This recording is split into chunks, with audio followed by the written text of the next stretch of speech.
Assalamualaikum warahmatullahi wabarakatuh. Bertemu lagi dengan saya Adrian dan hari ini kita akan kembali melanjutkan pembahasan serta review anime Let's and Go episode yang keempat.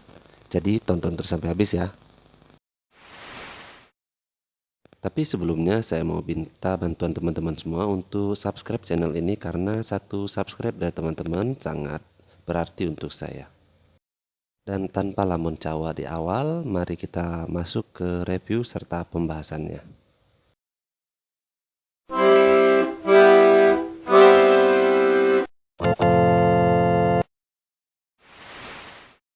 Episode ini melanjutkan episode sebelumnya di mana Retsu dan juga Go bertemu dua orang kakak beradik setelah insiden kebakaran yang sebelumnya terjadi.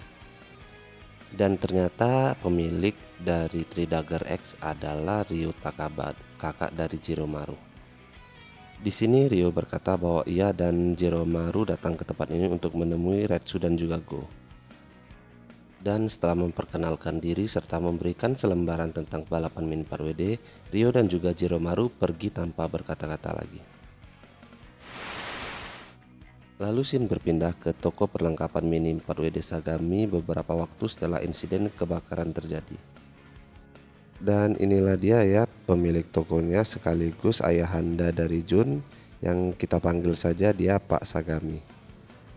Dan di sini Pak Sagami ini yang menjelaskan peraturan tentang balapan Mini 4WD yang sebelumnya selembarannya diterima Retsu dari Ryo. Di mana peraturan utamanya adalah di sini bahwa balapannya adalah bersistem estafet, di mana satu tim terdiri dari 2 orang anak. Dan selagi Pak Sagami ini menjelaskan, tiba-tiba Retsu dan juga Go malah menghilang. Dan ternyata Retsu dan juga Go sudah ada di dalam toko sedang memilih-milih part mana yang cocok untuk balapan kali ini.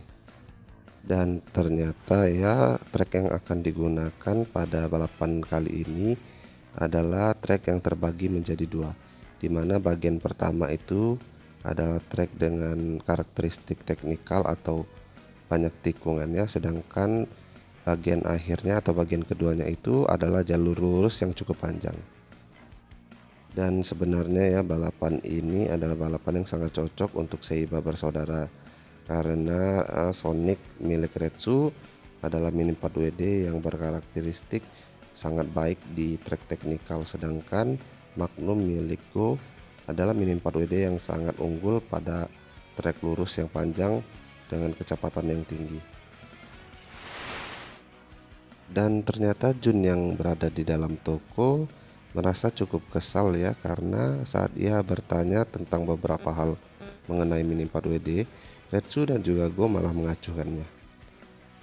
Dan sang ayah Pak Sagami berinisiatif mengajak Jun untuk menghadiri balapan tersebut.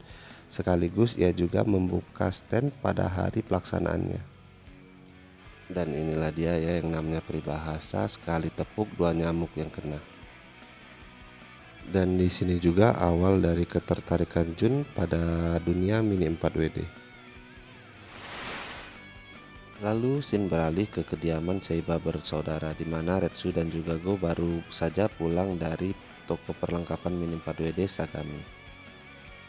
Di sini terlihat alasan mengapa Retsu dan juga Go menghilang pada saat Pak Sagami menjelaskan peraturan yang akan diterapkan pada balapan berikutnya. Karena Retsu dengan ketelitiannya ini sudah cukup paham tentang peraturan yang akan dilaksanakan dan ia merasa cukup ia saja yang menjelaskan kepada adiknya. Peraturannya adalah pada saat anggota tim yang melewati trek teknikal mencapai checkpoint, ia akan melakukan tos pada pembalap kedua, dan di sini pembalap kedua akan melakukan modifikasi pada Mini 4WD-nya. Modifikasi yang diperbolehkan di sini meliputi semua dari part yang ada pada Mini 4WD kecuali untuk sasisnya, karena sasis yang digunakan harus tetap sama sampai mencapai garis finish. Lalu setelah modifikasi selesai dilaksanakan, pembalap kedua akan melaju untuk mencapai garis finish. Dan di sini ya pembalap kedua harus memiliki kecepatan dalam memodifikasi Mini 4WD. Dan tibalah kita pada hari balapan.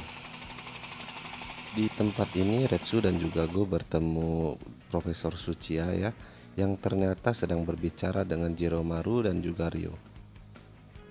Seperti dua balapan sebelumnya, Fighter muncul untuk menjelaskan tentang peraturan dan juga track yang akan ada pada balapan kali ini. Dan untuk balapan kali ini, Retsu akan berpasangan dengan Go, sedangkan Ryo akan berpasangan dengan adiknya Jiromaru.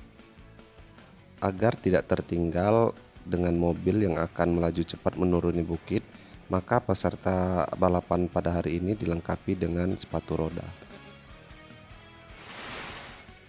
Lalu scene beralih ke garis start di mana balapan akan dimulai. Dan semua orang terlihat fokus menunggu balapan dimulai. Mulai! Awal yang sangat bagus. Untuk sementara Saberetsu memimpin, mobil yang lain mengikuti di belakangnya. Oh, apa yang terjadi? Di garis start masih ada yang tertinggal.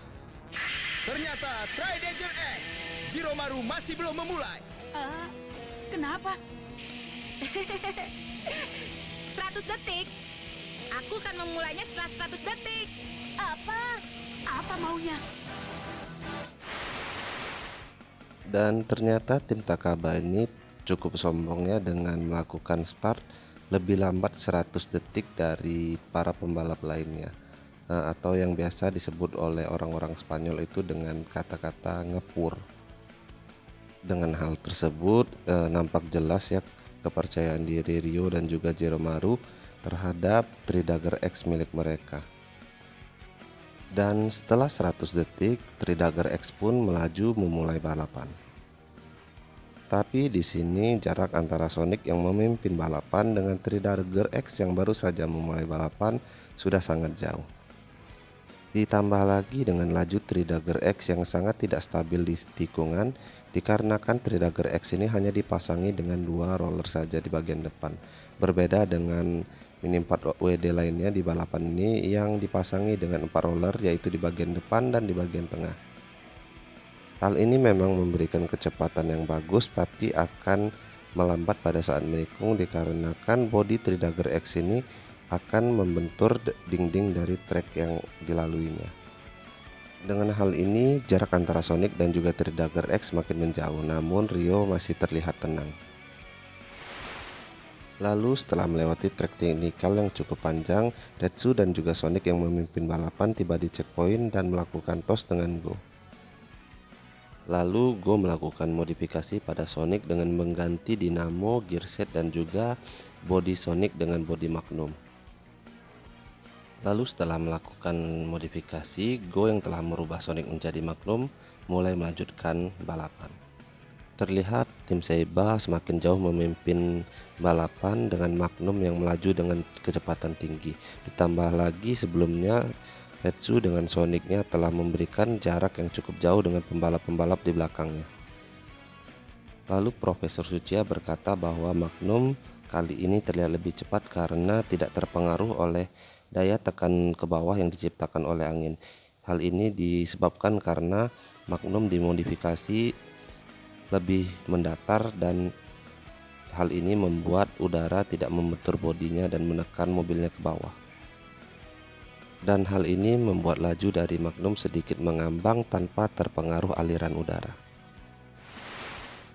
Dan setelah Magnum melaju semakin jauh di depan, Tridagger X baru mencapai checkpoint.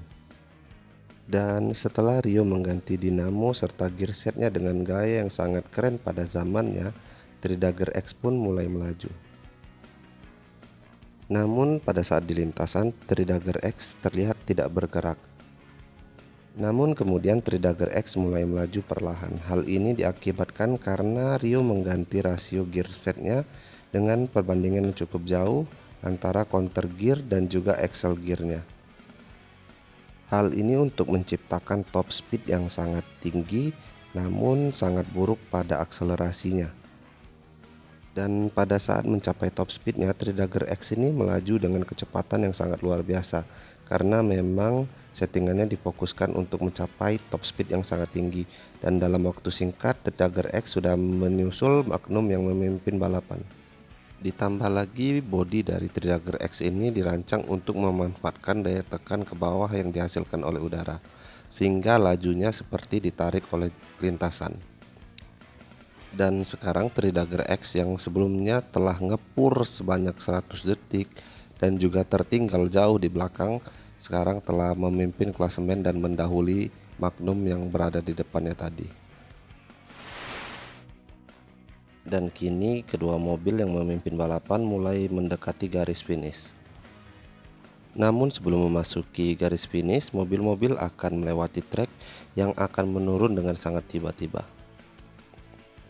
Dengan memanfaatkan gaya tekan ke bawah yang diciptakan angin, Tridagger X melewati turunan tersebut tanpa loncatan sedikit pun. Sangat luar biasa ya. Sedangkan Magnum yang tidak terpengaruh daya tekan ke bawah berpeluang besar akan melompat pada turunan tersebut sehingga dapat keluar lintasan atau membentur tanah dengan kecepatan tinggi sehingga Magnum dapat saja hancur. Tapi gue tetap membiarkan Magnum melaju karena kalau diganti settingannya sekarang tentu saja Tridagger X tidak terkejar lagi ya. Jadi gue mempertaruhkan semuanya di loncatan ini.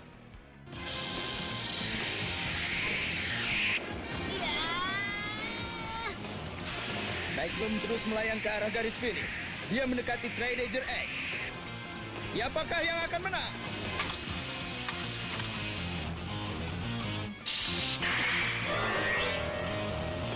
Ternyata Magnum. Meskipun beda sedikit, Magnumlah yang menang.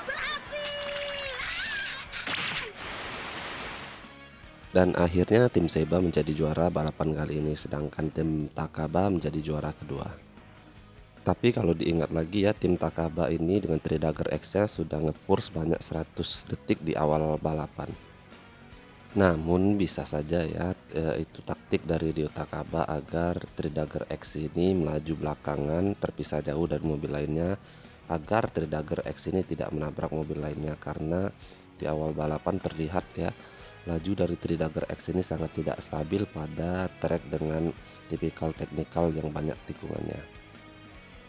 Dan setelah balapan juga baru terungkap ya bahwa Tridagger X ini rupanya juga rancangan dari Profesor Tsuchiya.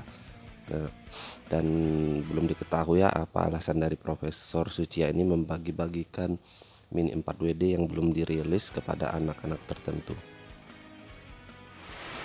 Sampai di sini dulu review serta pembahasan anime Let's Go episode keempat. Terima kasih untuk yang sudah nonton sampai habis. Sampai jumpa di video berikutnya dan saya akhiri dengan wassalamualaikum warahmatullahi wabarakatuh. Dadah.